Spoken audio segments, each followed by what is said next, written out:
Chapter 14 Chase Ambrose. My dad recently bought himself a scooped up Mustang with 400 horsepower, huge tires, and just enough of a defect in the muffler that it roars like a bulldozer. That's what he drives when he isn't in the Ambrose electric truck. He won't even be caught dead in Corinne's van. And he assures me when I am 16, my first lesson will be behind the much beloved wheel of the Stang. I hope not, I tell him, because I won't be able to make out a single word over the engine noise.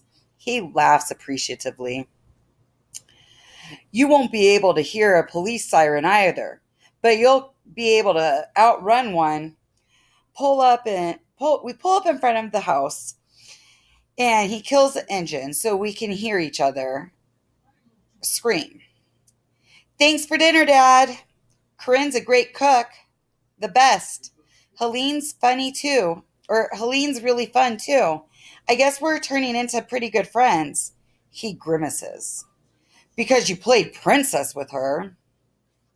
Yeah, well, we were going to have an ultimate fighting match, but we couldn't find an octagon.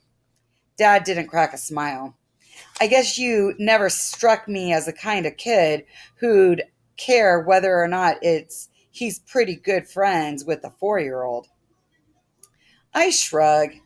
She used to be afraid of me. Isn't this better? She isn't afraid of you, exactly. But you were different then. Tougher. Nobody messed with you.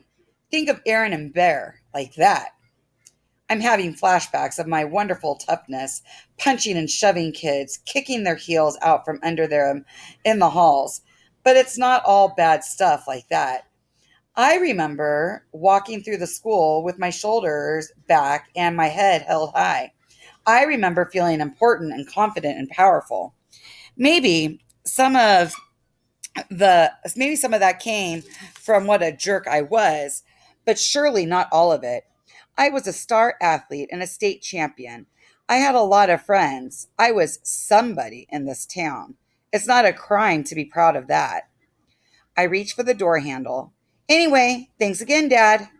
One more thing, champ, he says quickly.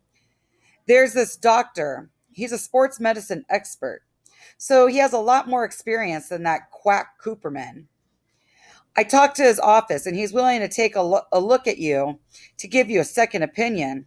A second opinion? I echo. We know exactly what happened to me. What's a second opinion going to do? Get you on the field where you belong, he exclaims immediately. Even Cooperman admits you've recovered. It shouldn't cost you the whole season. Dr. Cooperman explained all that, I remind him. You know, abundance of caution and blah, blah, blah. And if it's the right move, Dr. Nguyen will tell you the same thing. But if it's not, we're throwing away your eighth grade year, maybe another state championship. Nobody's ever won 2 in a row, not even me. His face is flushed with passion. There's no doubt in my mind that he's 100% sincere.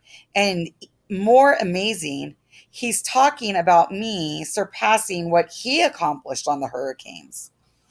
Obviously, there's a lot I can't remember, but for him to suggest that I might go beyond him, that he might be second best after me, that's huge.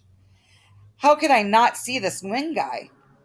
He's a specialist, which means he knows more about sports injuries than anybody, including Dr. Cooperman. If he gives me okay to play, then nobody can stop me. I'll tell Mom, I promise. God, no, he explodes. When I gawk at him, he adds, we don't want to worry her. She's got enough on her mind. I'll take you to Dr. Nguyen, and when we get the all clear, then we'll find a way to bring it up to your mother. I don't want to get my hopes up too high. You mean if we get the clear, I amend. Whatever. But I've got a good feeling about this, champ. You'll have your old life back before you know it.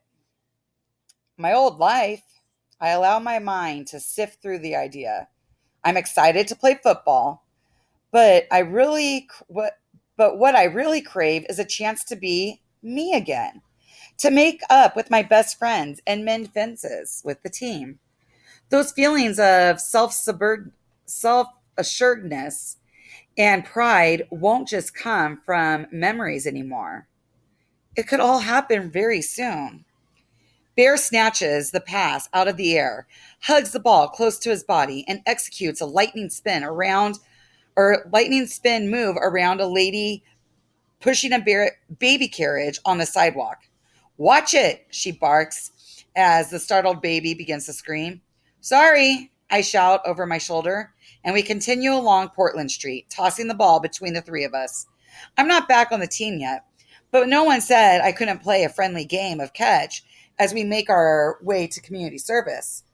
The friendly part is just for us. It doesn't include our fellow pedestrians who run for their lives when they see us coming. Hey, cut it out. Watch where you're going. That's my head you almost took off. A 10-year-old kid lets loose a string of obscenities when we knock him off his bike. You kiss your mother with that mouth? Aaron crows gleefully.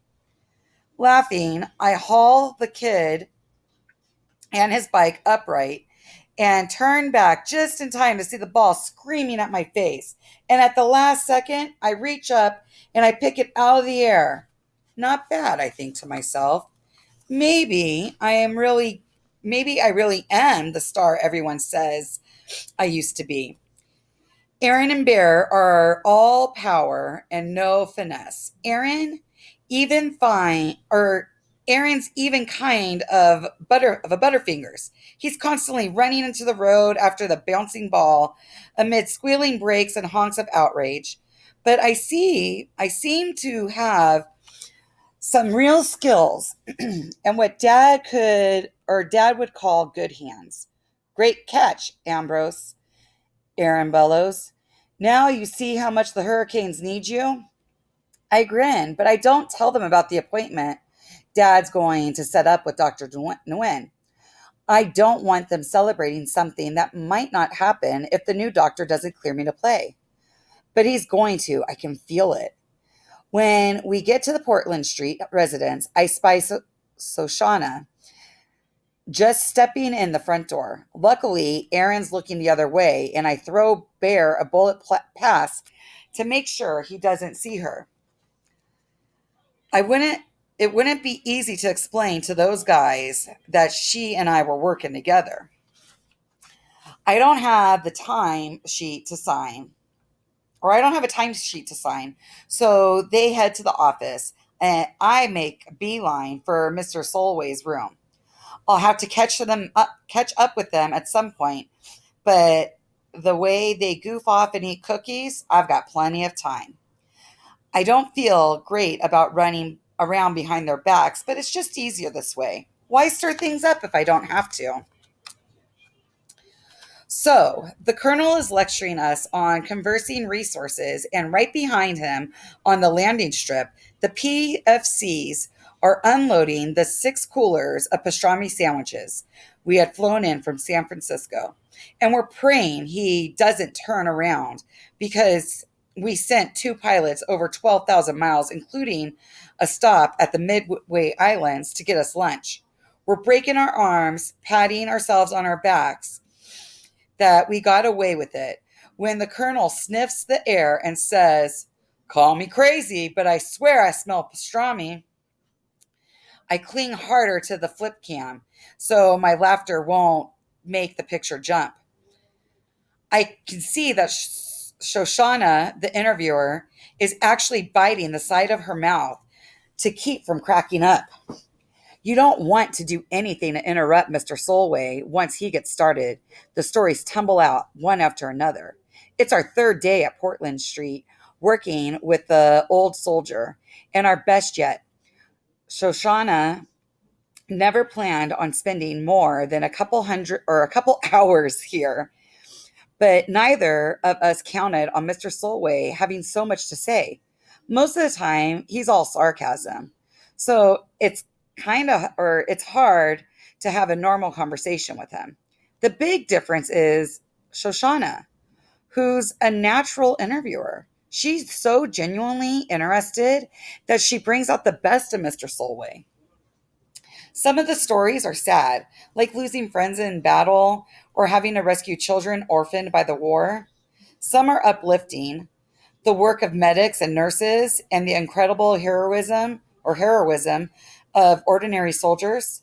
But amazingly, in the middle of all of that suffering and violence, a lot of funny stuff happened too, like the incident, or the great time, or the time General MacArthur's laundry was sent to their post by mistake, and they used his silk boxer shorts as party hats on New Year's Eve. I get the impression that Mr. Solway was the Army's version of a class clown, which doesn't really match the cranky old geezer he is now. Or maybe it does. I think of his mistrust of authority figures like doctors and administrators. He saw almost as many of those during the war as he does today in assisted living. After he took out the tank, he spent 5 weeks in the hospital. He was nearly court martialed for running an illegal gambling operation. He filled empty IV bags with helium and took bets on balloon races. While he's telling it to Shoshana, he's roaring with laughter. His face is pink with joy of the memory. I had $50 on the hot water bottle. That was a lot of money in those days. And this crazy Texan threw a hypodermic needle like a dart and brought me down 3 feet shy of the finish line. I've never been so mad at anybody in my life, but I paid up. At least I was going to until the MPs raided the game. Party poopers. Engrossed in the story, I nearly missed the twin gasps from the hall. I glance over my shoulder to spy Aaron and Bear standing in the doorway, staring in bewilderment. Busted. Let's take a break, okay? I set down the camera and join them outside. What gives? Bear demands. First, you come with us to community service when you don't even have to. That's bad enough. But now you're making a movie about this place? It's for the video club. And with Shoshana Weber? Aaron cuts me off. Her stupid family got us sentenced to the Gray Beard Motel. Maybe I'm trying to make things right with her, I defend myself. Maybe if I help her with her project, the family will be in a more forgiving mood. Yeah, that'll work, Aaron snorts. Listen, man, you might not remember how much the Webbers hate our guts, but I do. If it was up to them, we wouldn't be on community service. We'd be on death row. But hey, it's all good.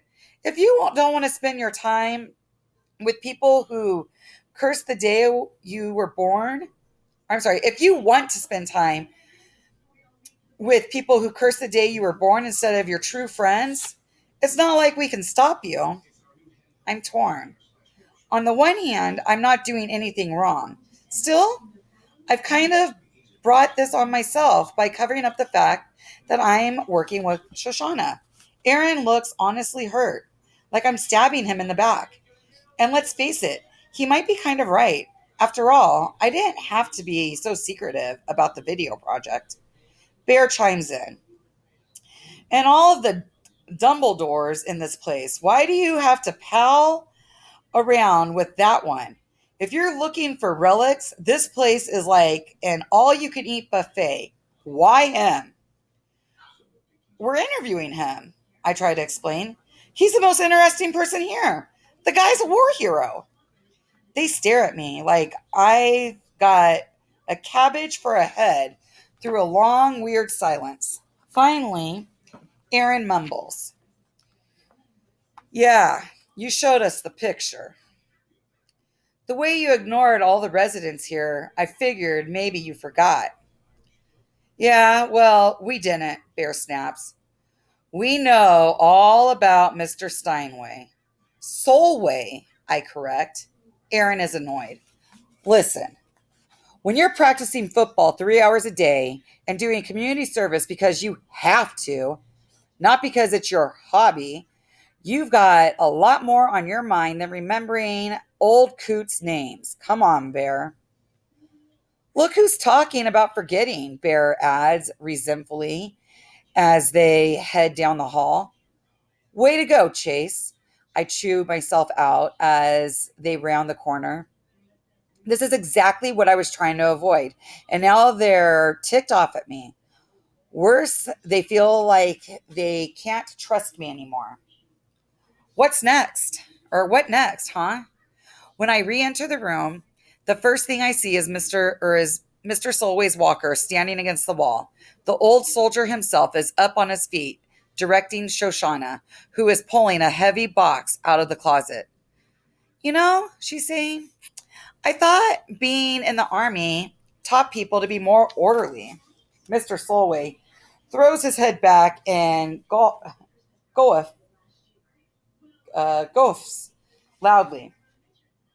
Goffs. Yeah, goffs. Sorry, guys. Loudly.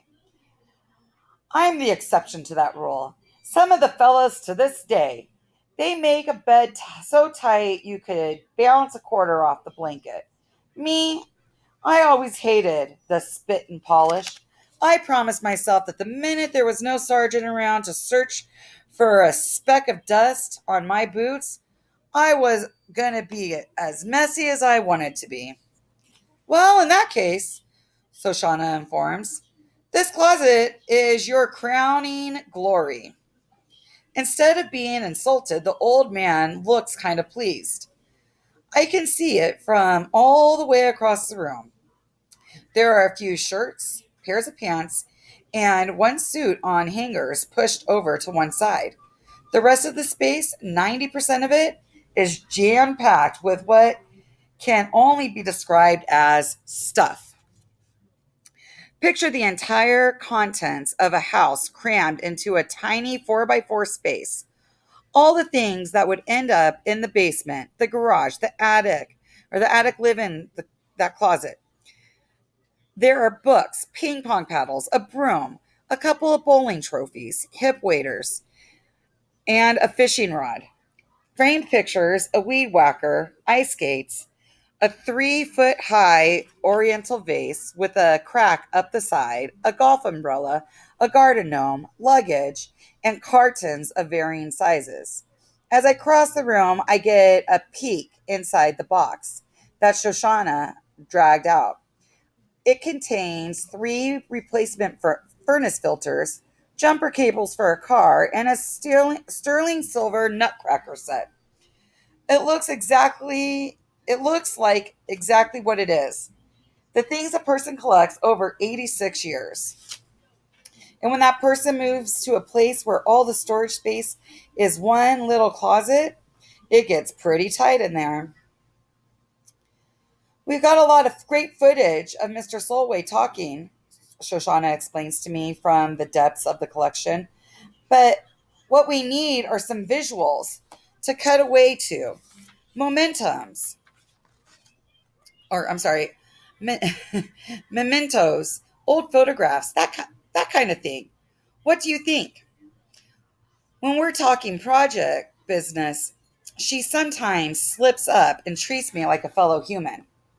Good idea, I agree. Mr. Solway peers into another box. Son of a gun. I know, I was wondering what I did with my 32-piece ratchet set. I look at him standing up and walking on his own, even bending over to see inside the carton. It's hard to believe that this is the same Mr. Solway I first met, struggling on the walker and never even bothering to open the blinds to let some light into his gloomy room. Maybe when his wife died and he moved to Portland Street, he lost focus because everything in his life used to revolve around her. But now that Shoshana and I are coming over to work on the video, he's totally different. He wants to present himself well on camera, so he shaves, dresses well, stands straighter, and walks better.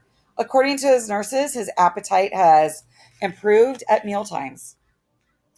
We dig around for some more, moving stuff from out of the closet and unpacking boxes until the floor is covered with knickknacks. We do find a few things that we could use in the video: black and white photographs from the barracks in Korea, the Solway's wedding picture in a double frame with one from their 15th anniversary, his old military dog tags, and another set belonging to a buddy who was killed in the war. We've got enough, but Shoshana is like a bloodhound, on her hands and knees in the closet, running her hands along the baseboard. "What are you doing back there?" Mr. Solway asks. "Drilling for oil?"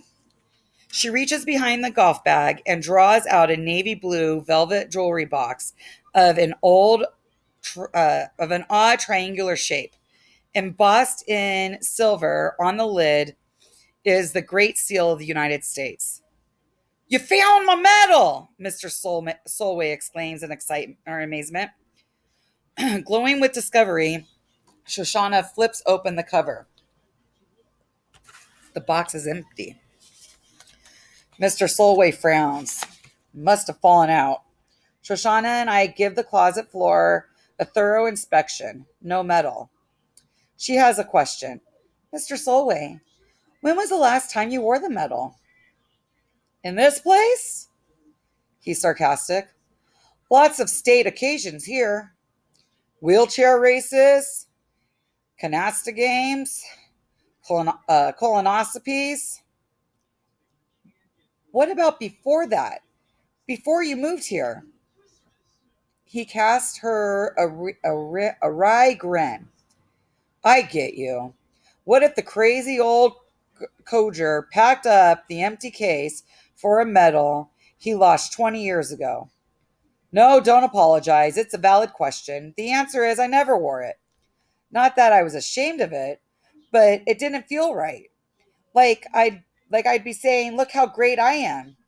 I've got a better medal than you.' Any dimwit can win a Purple Heart. My wife used to take it out once a year on Veterans Day, and when I refused to wear it, she polished it up and put it away again.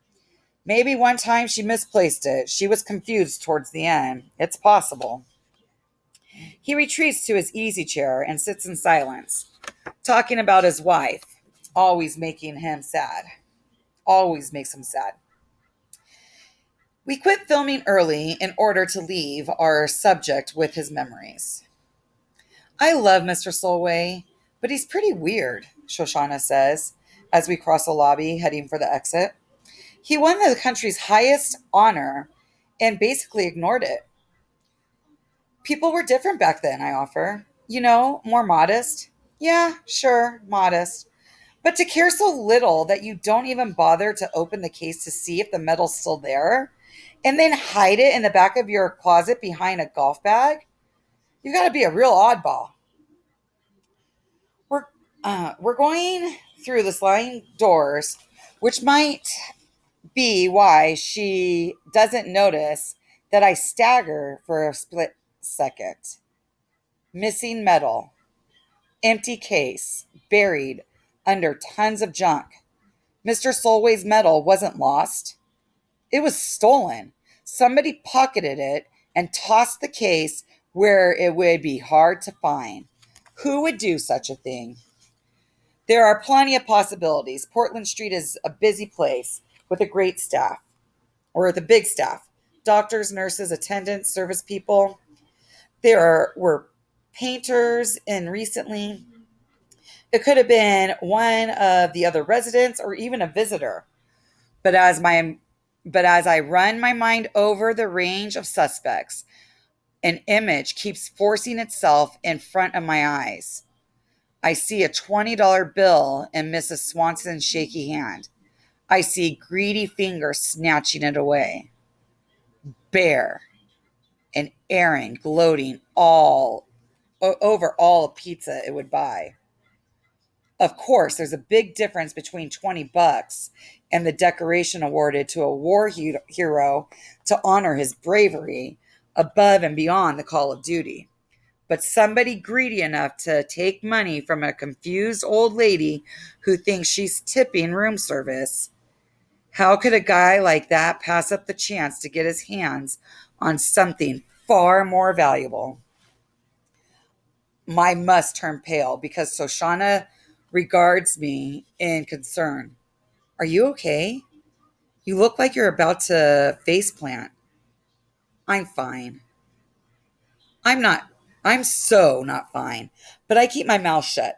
What kind of friend am I that I instantly suspect Aaron and Bear of stealing Mr. Solway's medal? What kind of friends are they that it's so easy for them or so easy for me to believe that they did it?